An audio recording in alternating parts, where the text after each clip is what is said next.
Good afternoon, everybody, and welcome to part 4 of the Road to Reopening series with Cadre and SVCN. For those of you who are new to the Silicon Valley Council of Nonprofits, my name is Jennifer Terai, and I'm the Director of Learning and Member Engagement for SVCN. I do have a couple of colleagues on the line with me. We've got Wendy, our Chief Strategy and Policy Officer, and Anna, our Disaster Preparedness Expert. So say hello to them. SVCN is a member organization for nonprofits in our area, providing support in the form of policy development, advocacy, and providing learning opportunities for nonprofit staff at all levels. At the start of this pandemic, we joined forces with Cadre, which stands for Collaborating Agencies Disaster Relief Effort. And Cadre is the official local voluntary agencies active in disaster organization. Voluntary organizations active in disaster. So we decided to present this workshop series as a way to support the nonprofit sector in reopening their office space after sheltering in place. And this particular workshop is focused on how you can get creative with your options.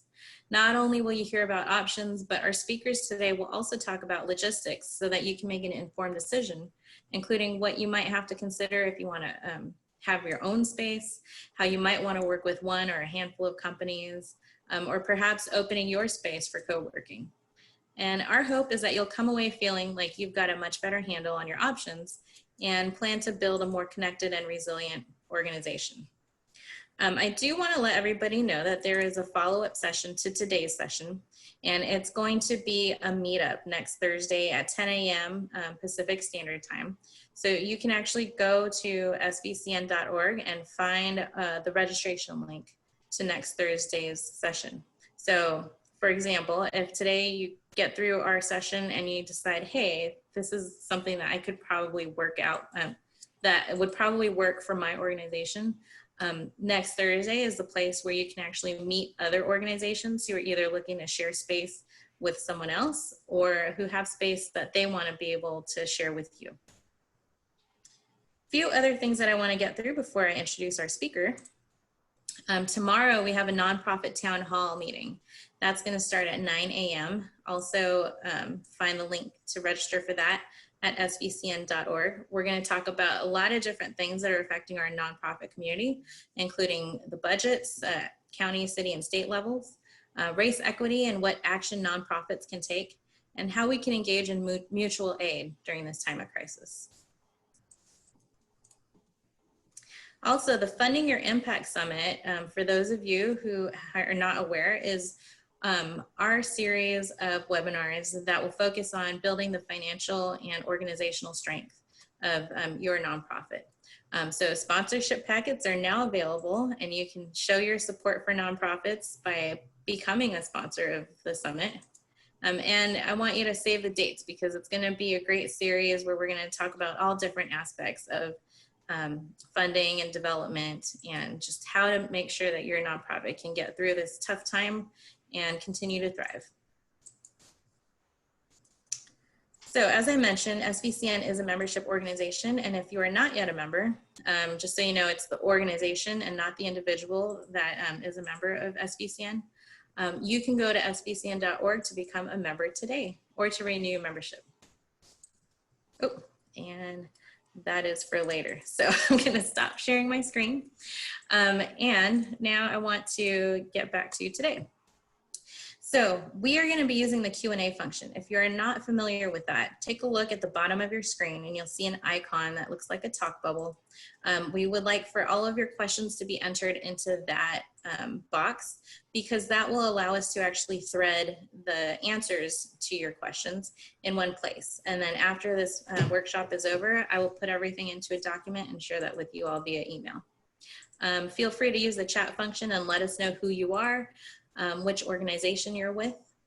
And then after, like I said, I'll send out an email. We will have a survey to find out how you liked the workshop, if you feel it was helpful. We'd love for you to fill that out. You saw the QR code just a second ago. And I will also include contact information for all of our speakers. All right, now that I've got all of the logistics out of the way, I would like to introduce Nate Healy. He's the Executive Director of All Good Work. He's an expert in many things, including social impact, social enterprise, corporate social responsibility, business development, strategic planning. I could go on and on and on. And I saw that he's also an expert in rooftop gardening. That's amazing. Excellent tomatoes this year. But Nate is actually here to talk with you all today about sharing space. So that said, I will pass it on to Nate. Hi, great to have you all here. I'm really excited about this panel. We have some really great people joining me. I'm going to be the MC for this event, so I'm going to keep my participation to that level and let the other experts in the room who have actually run shared spaces before really take the lead on this, but I'll be sort of guiding the discussion as we go through. We have three panelists here: Lexi Paza, who is the senior manager for real estate and operations for the Tides Foundation, and they operate shared spaces for nonprofits. And she's also the co-director of the Nonprofit Centers Network, which is a network of real estate operators in the U.S. who offer purpose-driven workspace. Tony Bacigalupo runs an organization called the New Work Cities, nwc.co. He also worked with me to co-found All Good Work Foundation, and was also the founder of New York City's first co-working space called New Work City, which is actually where the idea for our organization took root, really got started. We also have Shireen Idros, who is the executive director of the Center for Social Innovation in New York City. It's a dedicated purpose-driven workspace and co-working space in New York with a sister organization in Toronto as well. So those are our three panelists today, all of whom offer a great variety and background in shared spaces of many, many different flavors, as well as a deep understanding of nonprofit needs and working in nonprofits. The purpose of our panel really is to examine the options and the benefits of shared workspace. So these days, a lot of organizations are undergoing a lot of change with their space and with their space needs. Obviously, many folks are still working from home, but others are starting to think about how to return to the office, or how to return to an office, or whether they need to return to an office. And also, many organizations are finding themselves with completely different needs than they had before this pandemic. So this panel was really inspired by some of our work with the All Good Work Foundation. And I should stop there and introduce myself. I'm Nate Healy. I'm the executive director of the All Good Work Foundation, which connects social impact organizations to donated workspace. And we have programs both in New York and Silicon Valley, and that's why we're partnering with SVCN on this. But through our connections in the area, we found that there were a lot of organizations that were finding themselves with very different space and very different needs. And in particular, there was an organization that came to us that said, we have 5 offices in the Bay Area, and we've got a tremendous amount of square footage, but we just don't need it all. So can we do something else? And so we started working with them and realized that there are probably a lot of other organizations in a similar position, either that are have a lot more space than they need, or need more space than they had, or need different space. Maybe that space is distributed among different locations instead of being all concentrated in one space. And so the purpose of this discussion is really to explore what that all looks like in terms of sharing space and finding out what shared space solution might benefit you as an organization, and what are the things to think about when you're thinking about sharing space.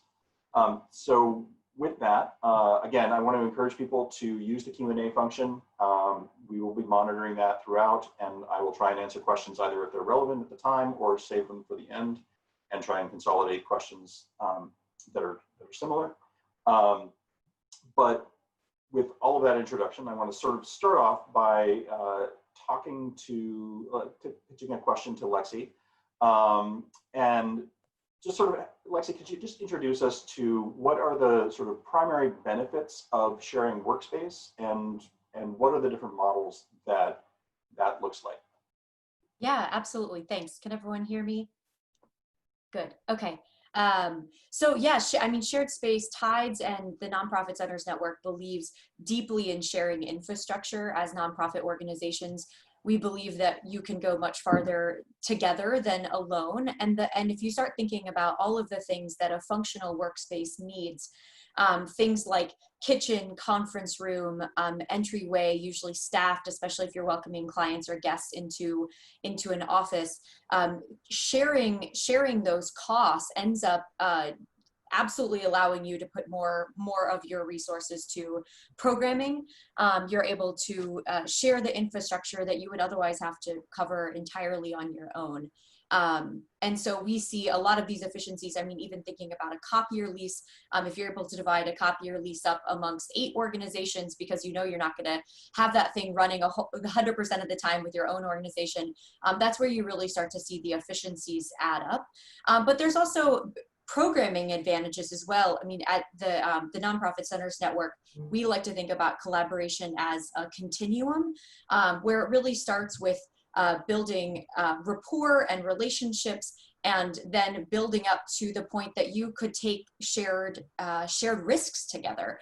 So thinking about organizations at Tides San Francisco campus, it's called Tides Converge, and we have about 80 tenants there that share space. Most of it is private office, as well as we have Tides headquarters there. And then we also have a lot of community space. We have a cafe that's open to the public. We have a lounge, a kitchen. And what we end up seeing is that the longer that folks are there, the more risks they're willing to take with their other community members. So we've had joint programming launched on campus, such as joint art gallery shows in one of the galleries that we have on site, shared pitches at foundations for funding, even getting to the point where they share consultants. So if you think of, well, we need legal support, but we don't need a lawyer 100% of the time, it's possible that by sharing space, you actually are able to build trust amongst organizations and end up sharing staff, whether they're in-house or a contractor. So we see lots of benefits from sharing space, and then ultimately, the old saying that nonprofits, many of us work in silos. We see shared space as really a way to break down some of that work. We have several organizations on site, for example, at Tides Converge San Francisco, that all do Indigenous rights and Indigenous advocacy. And if they weren't on the shared campus, I would really wonder if they even knew that each of those organizations existed. And now, because some of them are the oldest tenants in San Francisco, they do launch shared programming, they do share staff. They even share materials if they're going out to do a presentation, and they needed they needed things to go out and tell the community. I mean, we had a Thule canoe at one point that was being shared, so that when they went out to shared presentations, they could bring the Thule canoe out there with them. And so I think that you really just to start see these synergies that wouldn't exist if folks weren't passing each other in the hallways, starting up conversations while washing their hands in the bathroom, those kind of things. Great.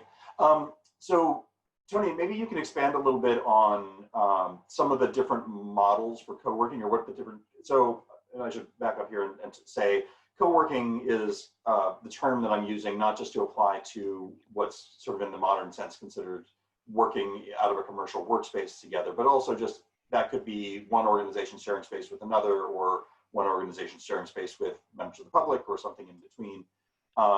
But Tony, maybe you can expound a little bit on what the different models are for those kinds of spaces, and how those structures work. Sure. Yeah. Thanks, Nate. And thanks to everybody for having me on this call. I'm really excited to be a part of this, and I think this is a valuable conversation.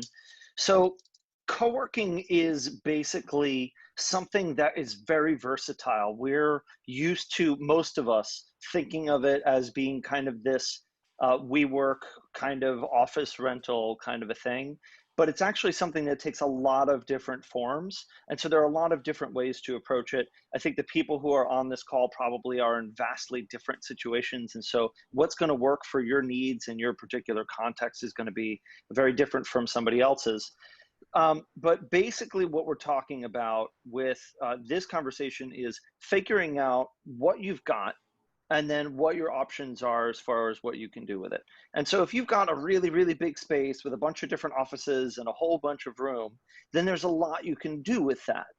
If you've got a smaller space and not as much room, then there's probably just less options, but it's a little bit more straightforward.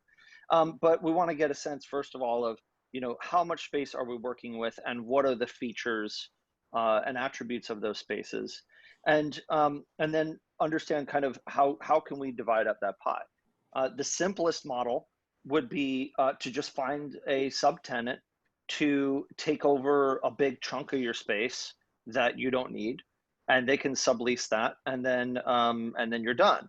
Then obviously you have to work on how to integrate that and the culture and the needs and everything, but that's the simplest thing. And then kind of the next level of complication is to divide that space up among a few businesses, which again you can do depending on how much space you have. So again, you probably would go more of a subleasing route. But on the co-working route, what you're talking about is really making that space accessible to a wider swath of people, maybe to the general public, where they could walk in off the street and make use of your space. And that's something that requires some more infrastructure, requires some more support, but it also provides a whole host of benefits in terms of your culture and bringing in interesting people that can enrich your space and can provide potential avenues for collaboration.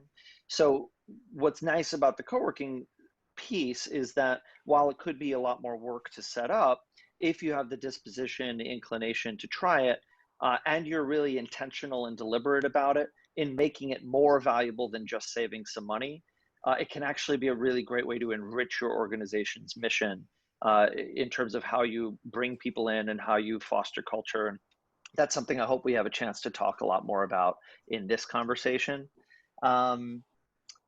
Yeah, and I would also say that depending on your size, depending on your network, you could also consider bringing in an operator to actually run that piece for you.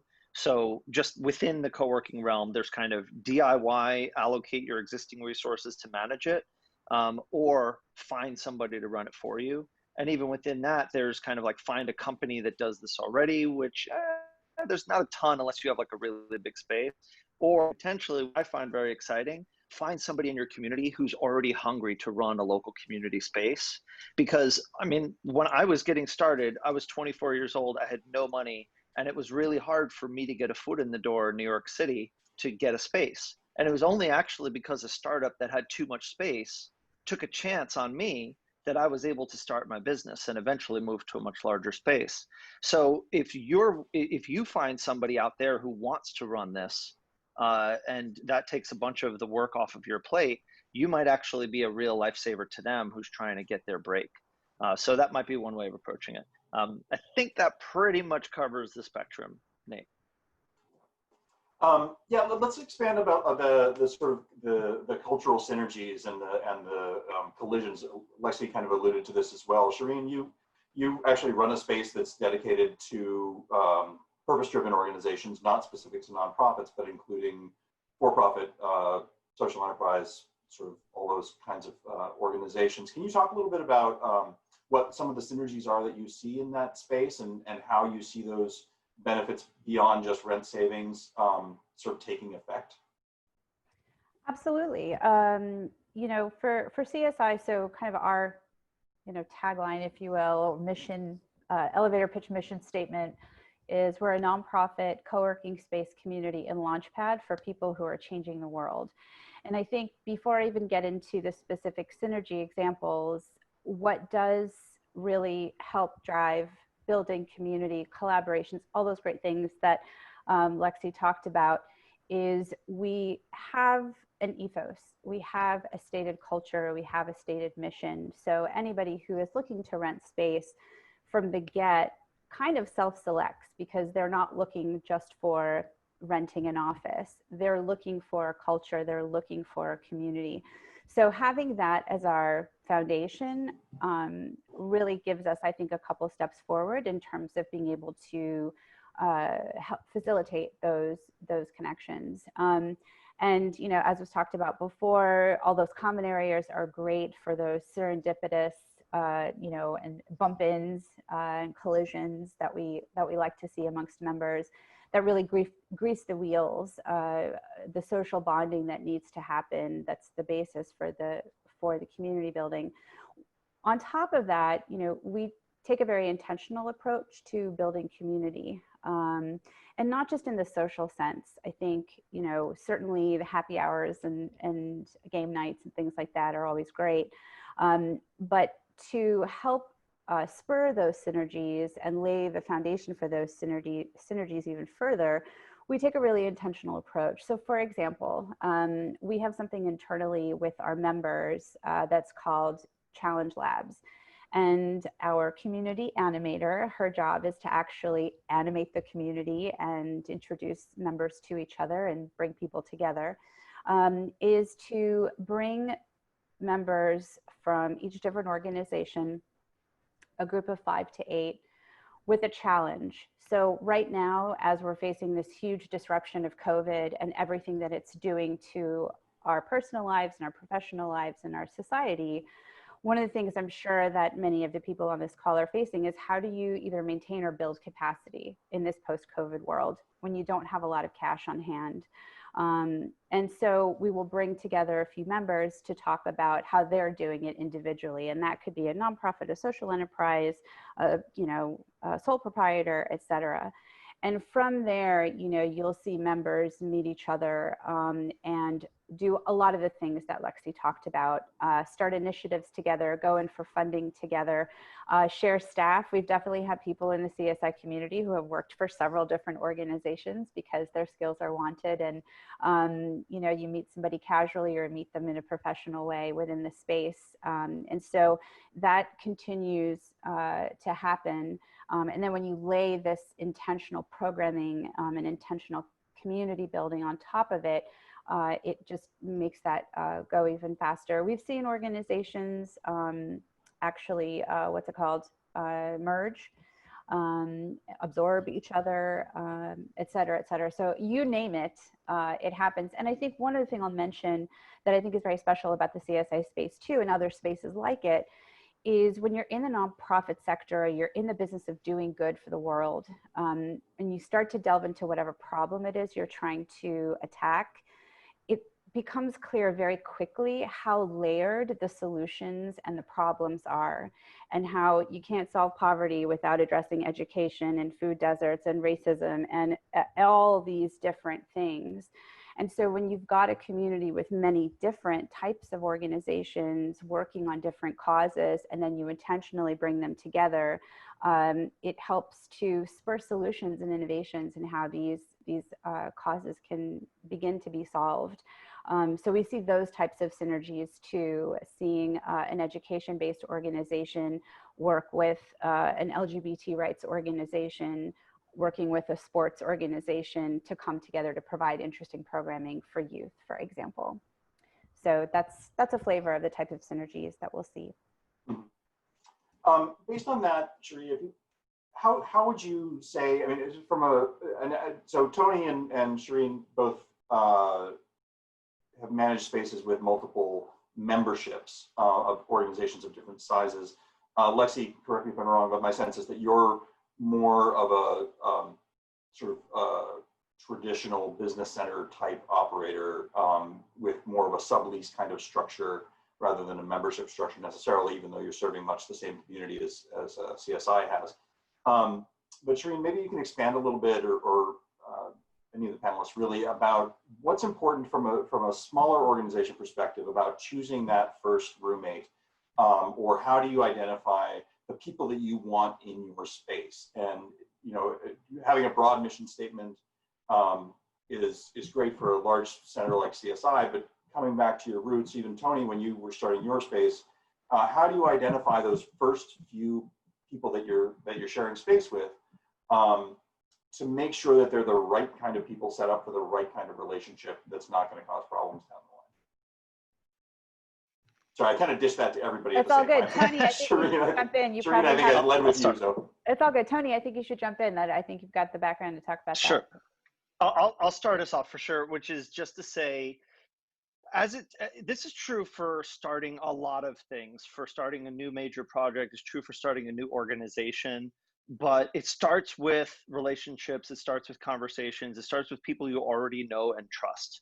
Look, we're talking about like a roommate situation here, except kind of multiplied. And so what you really want is to be able to, let's shoot for the moon here and find the exact right kind of people that we think would check all of the boxes, that there's value alignment, that they can pay, that they're a fit, that they need it, whatever it is, and say somewhere within your network of people, within 2 degrees of Kevin Bacon away from where you are, somebody out there might be the exact right match. And so then we start and we work our way down. So what I kind of recommend to anybody who's even starting a co-working space in general, but it applies here too, is make a list of all the people that you know who are kind of your VIP contacts. Rank it in terms of who you think might be the best fit, either as a person who might be the potential partner or customer, or who might be in a position to connect with the people who are. And then you go out and just send individual messages to each one of those and just put out feelers, and then get to know what the landscape is. We really don't want to play a guessing game here. We don't want to just throw something out there and cross our fingers and hope that the right people show up. Even if you're going to build a big co-working space where you're going to have a lot of people that you don't know in there, if you've got 100 seats for a co-working space, the first 10, 15, 20 of those are going to be people you spent a lot of time getting to know really well, and who spent a lot of time getting to know each other really well, so that they can set the cultural core for the rest of the people that walk in the door later.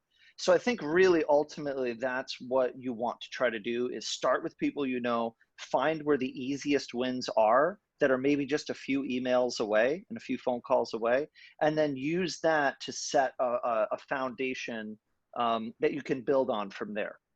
Does that make sense as kind of a starting point? Is that kind of addressing what you're saying, Nate?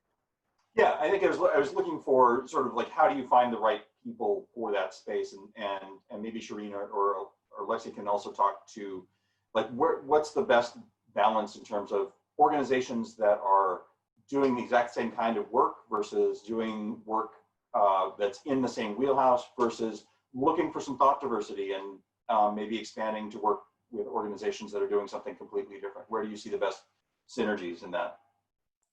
Yeah, I'd love to jump in here. I think that we do have a small co-working program in at Tide San Francisco, but this goes with our tenant selection as well.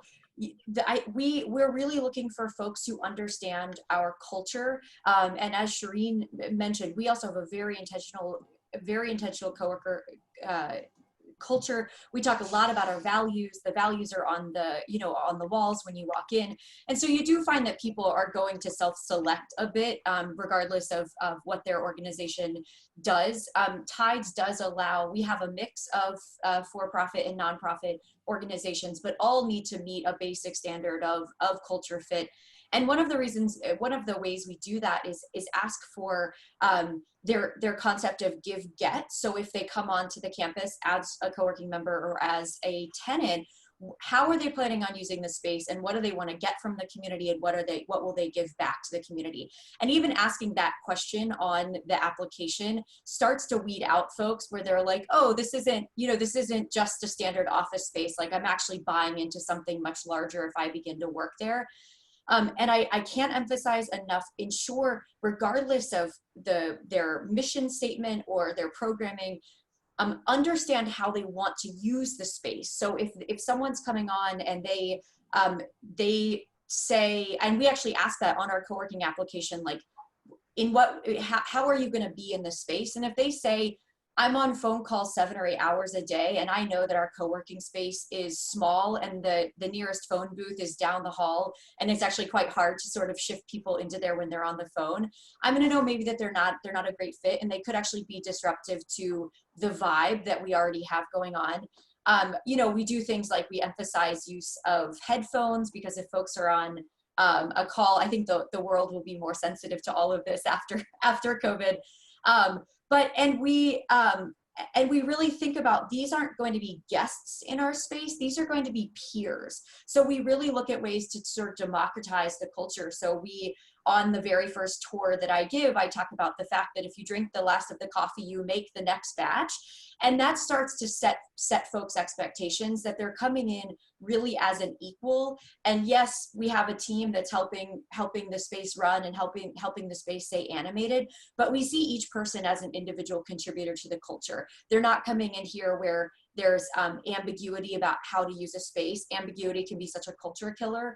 And so when I tour folks around, I make sure that they understand you can be in this space as much as you want, or this is a space you can use for an hour at a time. And folks will start to self-select if they're like, I don't know, this, the shared space isn't really my vibe. Or oftentimes at the end of a co-working tour, they'll say, so is there a private office? You want to make sure really, really clearly that they get that they're not going to have a space. I usually say like, there isn't a place where you can leave your stuff. And that starts to weed out like, oh, they're looking more for a private office, or they have expectations that it's not going to be very crowded and they can sit at the same seat every time. Because as Tony was touching on, the continuum of workspace options are so vast that you want to make sure folks have a really solid understanding of what you're offering, and don't never overpromise and underdeliver. Like, don't say things like, oh yeah, it's never that loud in here, when you're like, well, that's a really small subset of data and I don't want people's expectations to be shattered when they get there. Yeah, we do a lot around fighting ambiguity, not to create a culture of exceptions. We create policies that are equitably enforceable, and it doesn't matter at our campus if you're a tied staff member, a co-working member, or a tenant, you have access to the same things at the same amount of time. And we have software that help us do that, which I'm sure we'll get into. But we really ensure that there's not a culture of favoritism or ranking, that we really do treat the users of the space, the folks that have been accepted into our community, as true community members.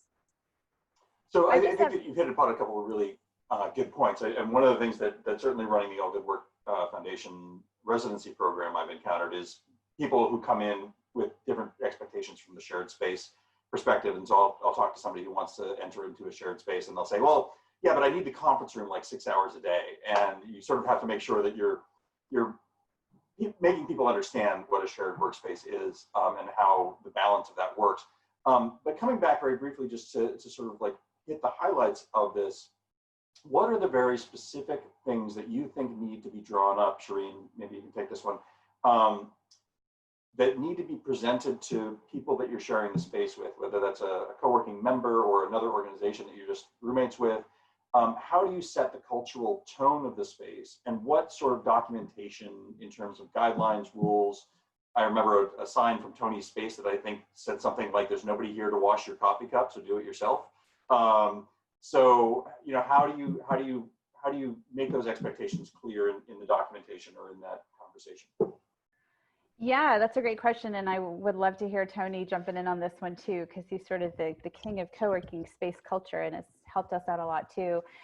One thing I will say, just to your former question, one tactical thing, one very practical, thing that we do at CSI is we call it Innovator for a Day. And you allow someone to come in with their team and actually work out of this space for a day for free as a trial. So for those of you who are trying to find people to share space with, you can always agree upon a short period of time to try it out for both. So that may be something you could do. In terms of setting the culture, I think just to piggyback on what Lexi said, I agree with everything she said 100,000%. That's very similar to, if not exactly the same, as how we do it at CSI. It's being very honest in the communication on all your public portals, public platforms. And then once that person comes into the space, or even on the phone, you're setting very clear expectations. Messaging obviously physically within the space is helpful. The tours and really walking them through is really helpful. But one thing that, at CSI we do is because we're in the business of building community, we have rituals. So rituals are a really great way, as I'm sure many of you know, I'm sure I'm not saying anything new, but in the context of a co-working space, you can tailor those rituals so that it becomes part of the culture, it becomes part of how people move throughout the space. It contributes to kind of what Lexi was talking about, you know, make a new pot of coffee if you're the last person to take one. Those things seem really small, but they can also be really big when there are people who don't adhere to them, and can really fracture what could be a really cohesive co-working environment. So, you know, rituals can be anything from, for example, they could be fun. They could also be related to sort of housekeeping of the space. You know, and we actually have in our agreement that members sign when they join, we have an addendum that is kind of our member policies. And in that we detail, it's not that fine print, it's pretty big, and it really lays out how you're expected to behave, how you're expected to treat your fellow co-working space peers, what kind of behavior is expected to maintain this very open, inclusive, safe environment for everyone to enjoy. So when you hit it on all these different points, that can help to kind of maintain the environment that you'd like to create. But it also, you know, there have to be repercussions too. And it's very rare that we have to get to that place. But really, before you enter into the agreement, really decide what your repercussions are going to be. Whether, you know, you're going to kick somebody out right away, or whether you're going to have some sort of grievance process or reconciliation. It's up to you. But have that also included in the outset, so that everyone's clear how important it is that these particular behaviors are adhered to by everyone. We'll have to do our part to make it a great place for all to enjoy. So that would be kind of my broad stroke answer to how to. So be clear, have it in writing, have a very clear code of conduct. I mean, and I hate to say this, you know, we think that all organizations that are trying to do social good are all just going to come and be good to each other, but it's not always true. There are always bad actors, and we need to think about things like sort of what the being, you know, basic stuff like code of conduct, sexual harassment policies, and what the consequences are, as you've said, and also perhaps what the first, second, and last step of any kind of resolution of that might be. So if there's a first level intervention, how does that work? Or, you know, if you're jumping straight to terminating somebody's sublease, what are the grounds for that, or what's the procedure for that, and making sure that that's included both from a knowledge perspective, so that the subletter knows that, but also from a legal perspective, and saying, I can point to subparagraph B and say, you're out because you didn't follow our policies.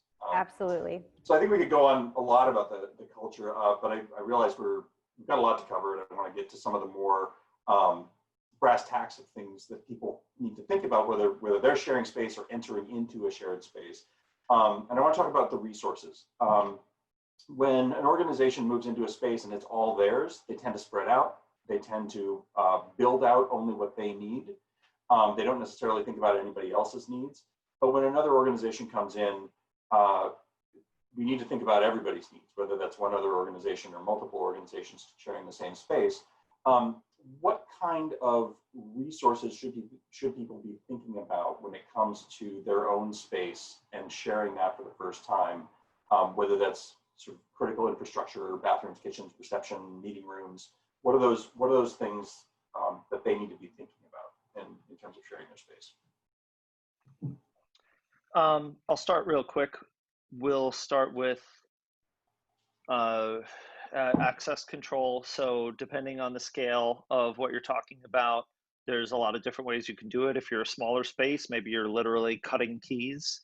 Even then, you probably want to have a log of who you gave it the key to and who you're taking a key back from. And at some point, maybe you got to change the locks. So you want to have a way of maintaining that. If you're doing something more, so we had that in my co-working space. We had physical keys, and that we looked into more sophisticated access control. We just decided it wasn't worth the investment. Obviously, if you do decide to invest in that, that's a whole universe of stuff. It can get very expensive, but it largely comes down to the number of doors that you're trying to make accessible. So you might even think about entry and exit that you might rearrange that a little bit for this setup. So that's one thing that you got to think about. Another thing in my mind that just comes up immediately is allocation of conference rooms. And it's a major. I just saw Shireen roll her eyes and Alexis smile and laugh.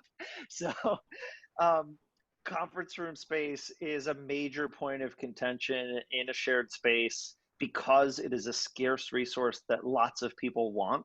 And so it just naturally becomes a place where it becomes difficult. So there's cultural expectations to set there, and there's ways that we can try to manage that in the friendliest way possible while still being firm.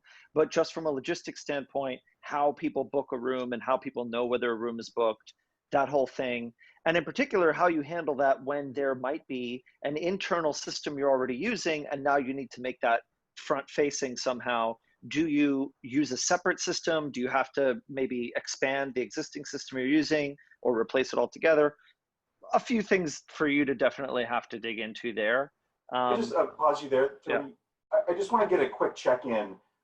Conference room space is always a big contention, in part because it's not rentable space, right? It's a community resource that you can't rent out as a private office. But if you're thinking, if you're somebody who has a larger space, maybe you're an organization, you're only using 50% of your space, and you've got 6 private offices that are available, and 1 conference room that you're already using quite a bit. What's the best ratio of, or is there sort of an industry standard for ratio of number of conference rooms per worker?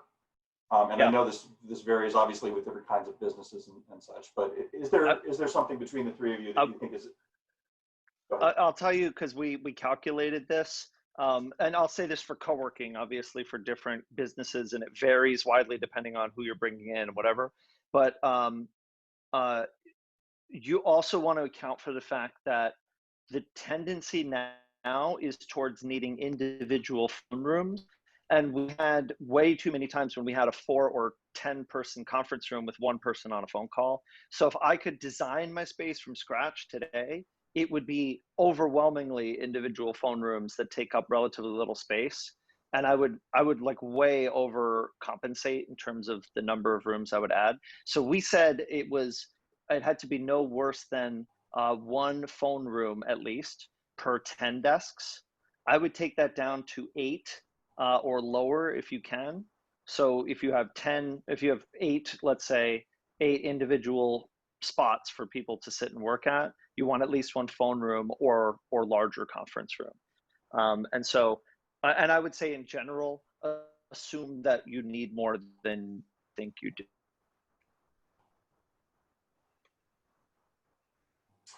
Great, I think that's good science there. What about other resources that people need to be thinking about? In particular, with multiple organizations in the same space, you have to think about how does access control, but also how does reception, package delivery, all of those kinds of things work. Obviously it's different if you're running a managed space, but versus a sort of roommate space where each party might develop their own sort of relationship around that. But what are some best practices in terms of managing those shared resources? Is it better to have 1 person as the manager of the space who then just builds that into the cost of the rent and says, we're going to handle reception, we're going to handle the kitchen stuff, and you're just going to pay for it? Or is it better to have that as a partner, like I'll do it this week, you do it next week sort of relationship? Yeah, I mean that's a decision for each of these organizations to decide whether you want to go the sort of concierge level of service or kind of a DIY. Tides ends up doing it a bit of a blended model, and I want to emphasize that as each of you, I mean, especially if you have an office space that you now have more space than you need, each of these decisions is completely up to you. You don't have to share everything. Tides has a hallway upstairs that's entirely Tides access only. It's got its own private kitchen and restrooms because that's where all of our staff sit. And so regular community folks can't wander up there, and so you can make these decisions, like maybe there's a wing that isn't open as part of shared space and that's just your staff, and as Tony said, maybe that just means rethinking the way people come in and out of the building, so that you get to decide what you share and what you don't. And regarding the concierge versus DIY, if you have the staff, I mean, for example, we do mail and reception services for all of our tenants, but only the tenants that are in the buildings that are directly linked to the reception area, and the rest of the buildings are sort of on their own to manage guests and packages.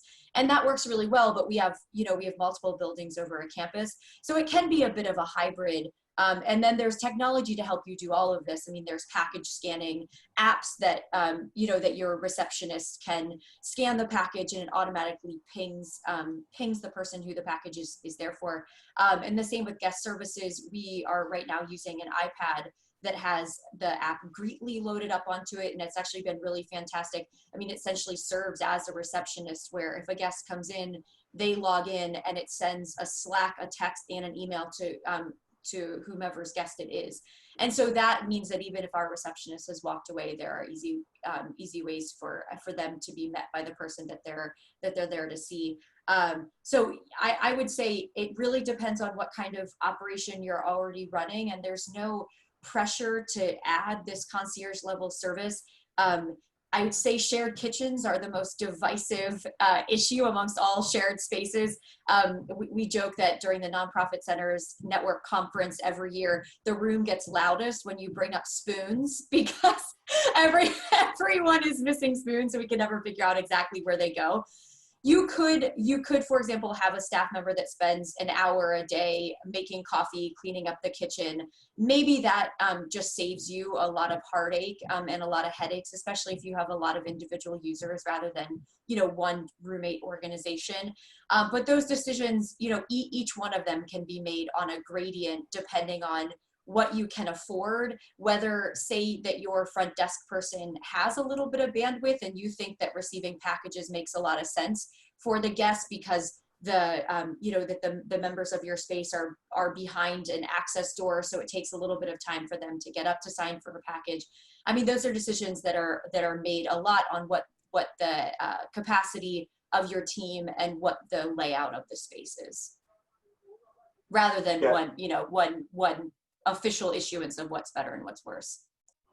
That also builds on, I think, Tony's response of sort of like the access control and the physical separation of, some spaces from others. And if you're an organization sharing your space with someone else, what kind of security do you have? What physical separation do you have? Shireen, do you want to talk a little bit about, CSI handles some of those things a little bit differently in terms of shared, some members contribute to some of the upkeep of CSI. Through your ambassadors program, if you still have that. And then also talk about maybe the physical security issues related to operating in a space, both from a security as well as privacy perspective. I mean, some organizations have files, that have to be kept under lock and key, and some need to have that privacy and security for their own reasons. So can you talk a little bit about that? Yeah, absolutely. So I'll start with security since that was the last one. We sort of have an extra level of security because CSI is housed within a larger building. So the building itself has its own security downstairs and a reception, that you have to sign in before you can enter the building and enter any of the other spaces. So for us, that's great. That's a first filter. People can come up to visit, but they can't, simply just walk in.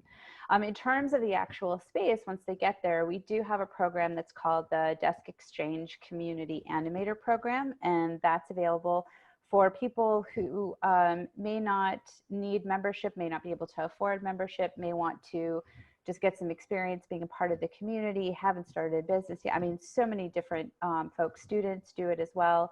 Basically, where it's what it sounds like. It's like a work study program, essentially, where people volunteer to sit at our reception desk once a week. And they sort of handle some of the reception functions, the mail distribution function. They don't really clean the space. There's some sort of throughout the day tidying up things that they do. We do have professional cleaners that come in and, clean the desks and clean the kitchen and that kind of thing. But we do have a dishwasher, which people are expected to load themselves. Two, if I remember correctly. Yes, we do have two. There is always the question of where did all the spoons and forks go? So Lexi, that is very real. But you know, for the most part, are there people who don't do their dishes? Of course. Are there people who don't load the dishwasher? Of course. It's just going to happen. So it's sort of, you know, your tolerance of what level of not happening is okay. But in terms of how we manage the space, you know, one of the things that members do get that a lot of members actually, especially hot desk members who may not have a physical office, really value is the mailing address. Our address is in Chelsea, New York. And so for people who might not want to use their apartment number or a PO box, they like having mail delivered there. You know, some of the other functions or some of the things that were mentioned, copier, scanner, fax machine, which not very many people use, but you could do it over, you know, the internet now. Package, having them received, having them picked up, all of those things are handled by our front desk, which is actually volunteer. So that's another option you could think about if you have programs that people could, you know, plug into while they are helping to manage your space. It's totally up to you.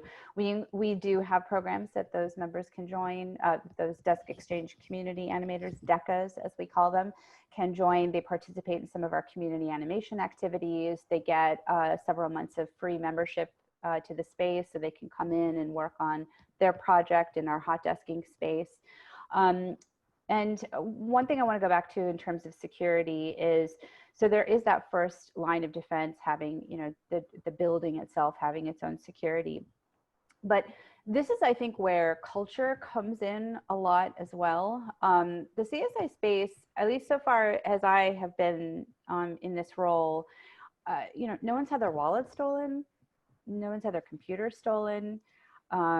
There are people who don't have office spaces, but do have small cabinets, file cabinets that they lock things and they're sitting out in the open at a desk or a cluster. People leave their, you know, computers out on their desks that aren't in offices. And it's, you know, an environment of trust. And, you know, it's risky to do that, but I think if you establish the right culture, you truly can create an honest and safe space for you and your stuff. But I will acknowledge again that we do, you know, walking out with the computer is a little bit harder to do when you're housed in a big office building because you're noticed. But for the most part, it's really about creating that culture of security and safety. Also identifying what your members or your tenants are in need of in terms of their security, right? So identifying very early on whether they're in need of that privacy or security that is afforded by a private office, or whether they can make do with a lockbox or, you know, something where they a locker. So phone booths, lockers, all of those are great other things to add to a space to kind of build out the infrastructure without taking up too much room, but giving people lockers so that they can lock their computer if they're not feeling like it's secured when they leave it overnight or leave it even just for lunch. But sort of making sure that you're understanding the security needs of your tenant, really. Absolutely. Well. I'll just add one more thing to that, Nate, if you don't mind. Yeah. It's sort of the same concept as when you move into a new apartment building or you move into a new neighborhood, you want to get to know your neighbors so that when you don't see someone that looks familiar and something that doesn't seem right, you know you have other people who are keeping an eye out for you. And I think it's developing that type of culture that can be created. So you might not talk too much to your neighbor next door, but if someone's sitting there that doesn't quite look right, you can send them a message, send them a text. Hey, is this supposed to be happening? So the community can also act as, you know, sort of your bouncers and your security guards as well to make sure you and your stuff are okay.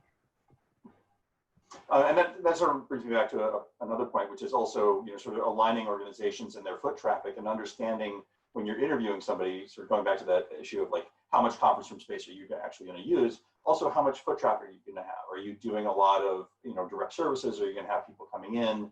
Are there going to be people in the space that you don't know? And how are we going to handle that? Whereas one organization that just, you know, does administrative stuff, doesn't have outside visitors very much, might not have that level of reception or security for vetting those people as they come through. They might not have a seating area or reception area because that's not the work that they do. But when they find a roommate or when they work in another space with somebody else, understanding what that organization's needs are in terms of that shared space is important as well. Yeah, Nate, and if I could just lift up also parking and transit. I mean, that's going to really inform also who ends up opting in as a roommate or a co-working member. So if you're looking at a roommate that does a lot of direct service and you're not on a bus line or a train line, the odds that you need a certain amount of parking to enable in order to accommodate the kind of work that they're doing in the community. So make sure that is included in your marketing when you're looking for roommates or looking for co-working members, that it's either limited parking or it's not transit oriented. Our space in San Francisco for Tides is actually quite hard to get to, and so we know that the campus is much better suited to administrative work versus direct service work. And so that when we're recruiting tenants, we ensure that we emphasize that folks with lack of access to transportation are going to have a really hard time making it out. And if they do end up doing any sort of direct service, we don't have a great place for them to wait, for example. So make sure you're thinking about not only the foot traffic of the staff, but also anyone that they would be bringing in as guests or serving. Yeah. Sort of along those lines, we did have a question from one of our participants here. Cherie asked about talking about instead of office sharing, where organizations are in the office at the same time. One of the things that we're seeing is more of an increased interest in office splitting, where one organization comes in and uses the space for a certain amount of time, and then 2 to 3 days a week, and then gives the office over to somebody else for the other 2 to 3 days a week. What kind of are there additional thoughts about that in terms of security, safety? How are you seeing any of that yourselves in the spaces that you're working with? Alexi, do you want to take that? Yeah, well, I was just thinking, I mean, anything's possible with clarity. So if you do want to build out that sort of partnership, just ensure that it's in writing, that that there are expectations. Like, say you had an organization that was going to come in on Tuesday and Thursday, but then they were dropping in a lot Monday, Wednesday, Friday because they forgot things or they had to take a call and wanted to get out of their home office. Just make sure you're very clear about what the expectations are. Like, can the organization come in at all during those days? Are you going to be splitting the management of the reception or their answering of a main phone? Just make sure that all of kind of the nuts and bolts have been worked out to see, is it going to be a 50-50 split, or when you're on site, if the boiler goes, who's in charge? We work with an on-site property manager, so there's always a level of consistency of no matter who's on site, there's always one consistent person to go to if the fire panel is going off, or a toilet has you know what I mean. So those kind of concepts, like very, very common kind of building management issues. Who's on point for those? If you're going to be splitting days, is there one consistent person, or do you have a vendor list that is up on the fridge that if this happens, this is the person you call? That kind of thing. Like really ensuring that kind of planning for things are going to go wrong or awry because it's a building and it has needs. And so to make sure that it's very clear how things are handled if you are actually going to be off site for some portion of the day. Mm-hmm. Yeah. Great thoughts. And I think that the toilet sort of is an important point that people need to remember, that when they're sharing their space, how many of you three have had one of those toilet kind of moments? I mean, okay, not Shireen, okay, not Tony. But there's things that you need to think about in terms of sharing your space, that there's going to be unpleasantness, and there's going to be, part of the idea of sharing space is there is a property management aspect to it, and you need to have that taken care of, either from the direct perspective of who's handling this, or what company do I call that I can get to handle this. Again, mindful of our time, and I don't want to go too much over an hour here. two really important points that I want to make before we leave. One, we've talked about security, we've talked about infrastructure. We haven't talked about pandemic-related safety and cleanliness. So maybe can we talk a little bit about, maybe Shireen, what sort of procedures you're putting in place or thinking about when you're coming back into the workspace? How are you designing your space to be safe in these days? Yeah, that's a very timely question because my team is working on that as we speak. We haven't opened yet, even though New York, I believe, is supposed to go into phase 4 starting on Monday. We are gearing up for a September 1 open date with many people out of the city for the summer. I don't know if that's something that happens a lot on the West Coast, but it sure happens here a lot. Where the city clears out. And for us, you know, it's hard because we're a community. So it's about sharing everything. The space, the facilities, you know, it's about communing, connecting. So this is a whole other layer that we have to lay on top of what we do.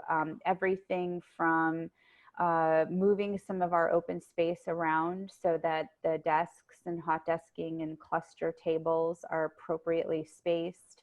You know, some meeting rooms are just too small to even have as meeting rooms because you really shouldn't have 2 people in there. So, you know, we're looking at our reopening in phases as well. So just as we start to go in, let's start with kind of the basic things. The mandate is to operate at 50% capacity. So we'll also have to be managing, you know, signups for using the space and how we're going to coordinate that. So people don't just show up and we're over capacity in one day. So managing, scheduling, traffic flow is another thing, how we can make the space sort of a one-way traffic flow, deliveries, kitchen. I mean, the kitchen, everybody touches everything. So we're likely not going to open the kitchen in the beginning and sort of ease into that. The bathrooms are outside of our space in the hallway managed by the building. So we don't have to worry too much about that. But you know, getting the proper deep clean, upgrading all of our HVAC systems, doing electrostatic cleaning monthly, et cetera, you know, where can we eliminate some of the high touch places? So we have a door. This is getting into the nitty gritty, but I think you can appreciate it. You know, we have our common area and then we have a door that you use to access the co-working space. That door opens and closes maybe 50 times a minute with people walking back and forth and everybody's touching the handle. So we thought, well, maybe we just prop it open and we're not going to worry about, you know, there's not going to be that many people in the building. We're not going to have that many people in the space. So we'll know that members, you know, it'll only be members moving in and out of that. But really looking at how we can eliminate you know, all the high touch areas, the bottlenecks, and really create a place that's still safe for folks to work in. Everyone will have to wear a mask, for example. But on top of that, the other thing, you know, for us is, well, how do we still build community even though we can't have everybody in the space and we can't have all of our events?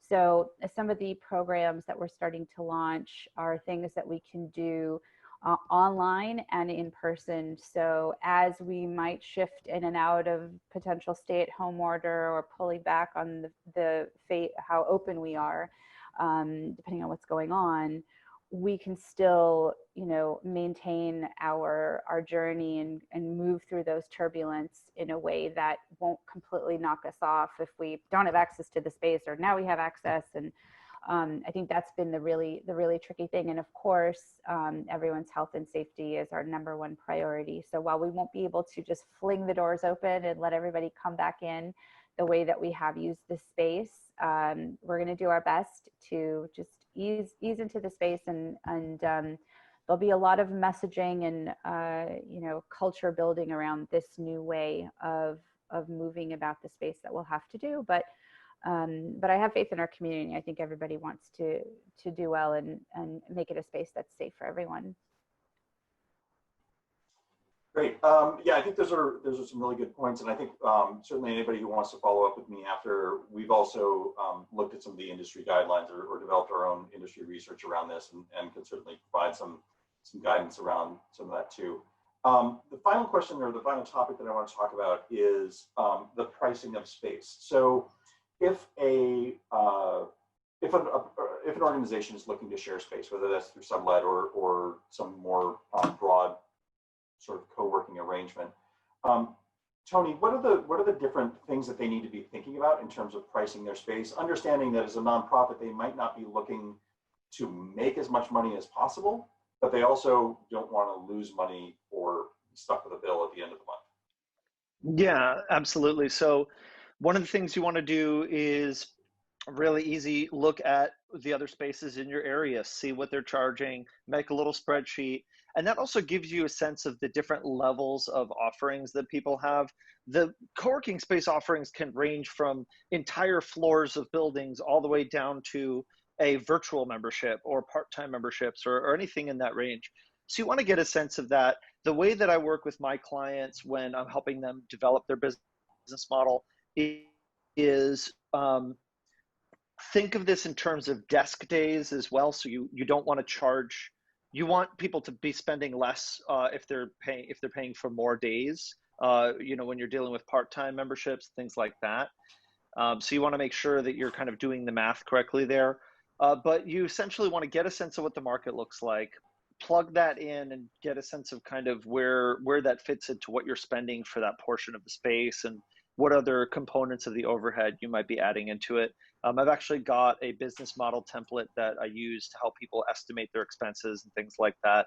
But then the other side of it, which I think is valuable to think about, is to think of your extra space as a resource that you can turn into value that may not necessarily be market rate co-working space, especially for the next, we don't know how long. Shared space is probably going to be in a fairly depressed state. But when people feel safe to do it, we're going to have a massive tidal wave of people who are desperate to get the heck out of their homes and do work somewhere else. So there is going to be some demand there. But what I'm saying is that even if you can't make market rate off of your space, if you can find people who are adding value to your community in some other way, by being there, then you might decide to cut a deal. And so you could say, okay, based on the market in my area, the rates for different varying levels of membership are X, Y, and Z. And that's what goes on your website. But in the course of talking to people who reach out to you or who you have a relationship with, if you find there's an organization that can't afford to pay the market rate, but can afford to pay you something, and you're reasonably confident that it's either going to sit empty or you're going to rent it to those people, then maybe you make the gut call to say, you know what, I'll take a fraction over zero, and I'm going to boost the value of my space by having an organization in there. That's kind of what the All Good Work organization does, is get organizations in there that provide value simply by being in the space. And so that's one call that you can make. And you could even take that to the extreme of offering up space free of charge for specific periods of time. You never want to work in perpetuity whenever you're offering a deal to somebody. You always want to think in terms of, maybe 3 months at a time or something like that. But yeah, that's kind of how I would start with the market rate and then soften your position from there. And then thinking about your total costs and expenses and really making sure that you're accounting for those and making sure that you're properly valuing the space on a per square foot or per seat per desk basis, so that you at least know what your true costs are. I'll add, one of the things that helps if you're already operating your space is that you already have a history that you can draw from. When I'm signing a lease on a new space, I'm guessing what the electric bill is going to be next summer.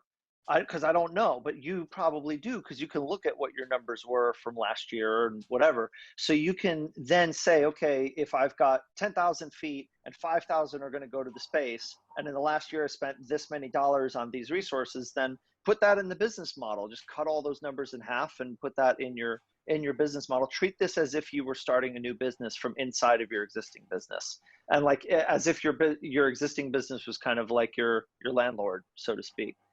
That's one way of kind of, trying to create a simplified understanding of the model, and assume that a lot of those costs might go up if you haven't been using that space and now you are. So, yeah, that's how I would treat it.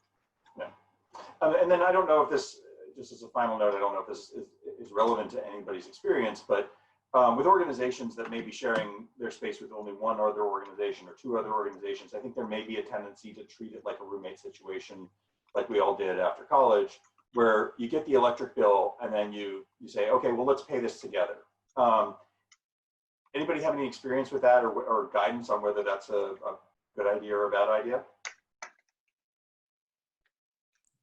I think just from a gut reaction to that is folks are only going to want to pay for what they use. So we found, I mean, even with our copy machine, each of our tenants and our co-working members have a code that they put in so that every time they make a copy, we're able to bill them back directly for that specific copy. The same with postage. And so folks generally are going to want to pay, especially coming from, sort of this, bootstrap nonprofit approach, is that they're only going to pay for things that they cover. So to the question around if someone's using the space 2 days a week and the other organization is using it 3 days a week, you would want to split the expenses along that line as well. You could also do it per person.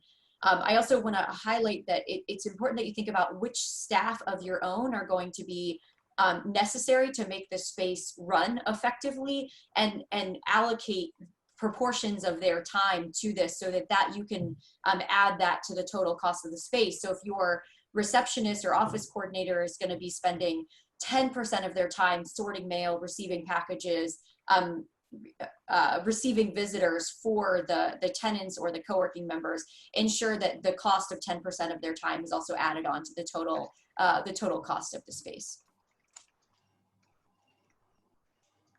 Great. Yeah, I think that's a good point.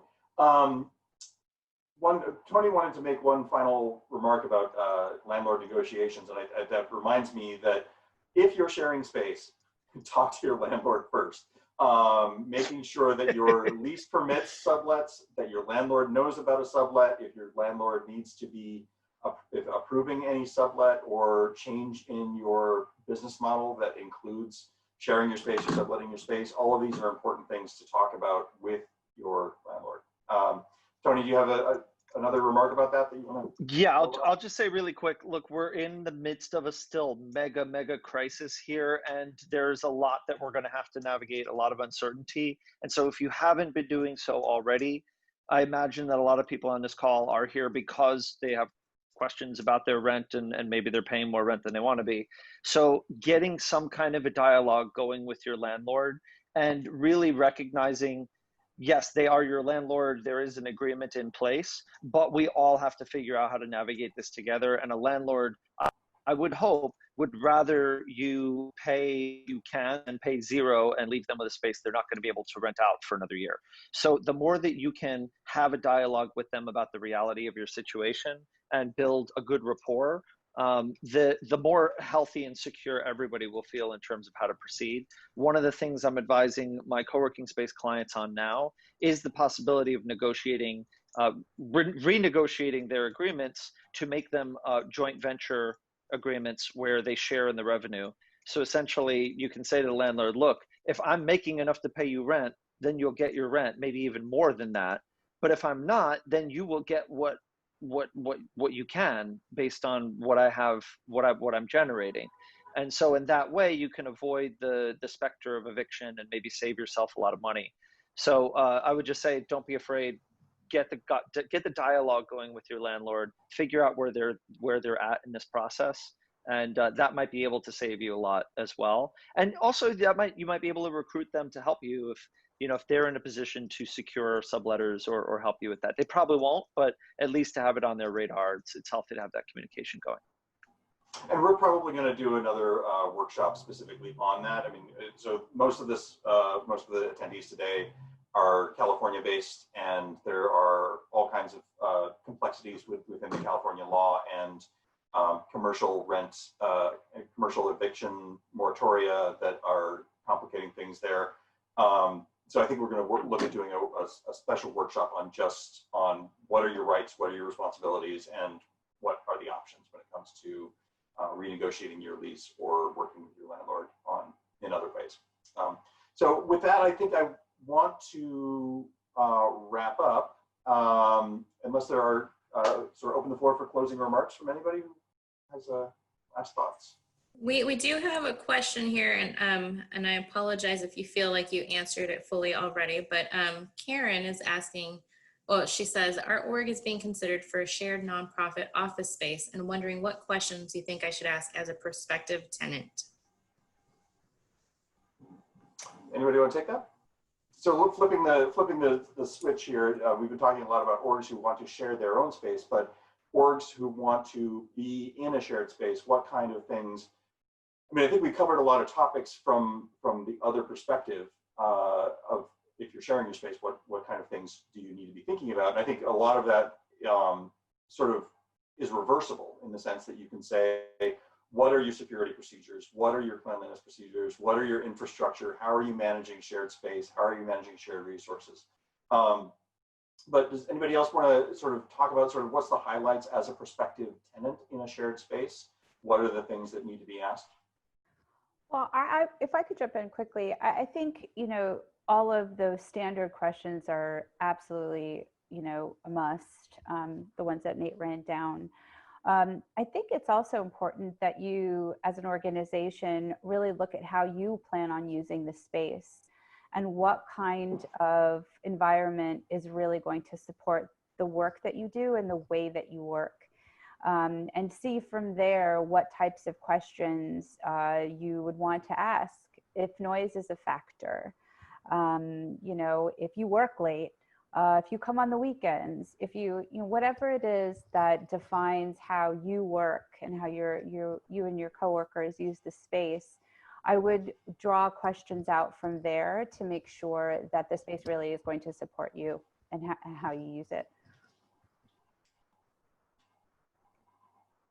Excellent. I hope that answers the question, but if it doesn't, then Karen, feel free to follow up with me later on, or any of the panelists who have offered to provide some more time. If anybody else who is a participant or watching this video later on is interested in talking more about shared workspaces, how to create them, how to be a tenant in them, what that all means, I'm certainly a resource. That's something that All Good Work Foundation does, helps guide organizations into shared space as well as into creating shared spaces. So I'm certainly there as a resource for other people as well. And our panelists have also offered to be available for follow-up. So with that, I'm going to conclude and thank all of our panelists for participating. Really appreciate all of your time. And it's been a great session. I know that Jen had some closing remarks I think you wanted to make. Yes, thank you so much, Nate. And thanks to all of you who were on our panel today. It was a really great conversation. You covered a lot of different potential, you know, things to think about when sharing space. So we really appreciate that. To all of our participants who are still here, thanks again for joining us. And if you look at the screen, there's a QR code that you can actually scan with your phone. If you turn on your camera function and just hover over it, it'll pull up your evaluation, and you will also get a pop-up window that will ask you to go to our evaluation as well. So be sure to fill that out and let us know what more you want to learn about sharing space. And again, a reminder that next Thursday at 10 a.m. we are going to have a shared space meetup. Nate will join us again for that, and we will hopefully be able to find some matches for those of you who do want to share space. So on that note, I will go ahead and close this out. And thanks again for joining SVCN, Cadre, and our panelists today.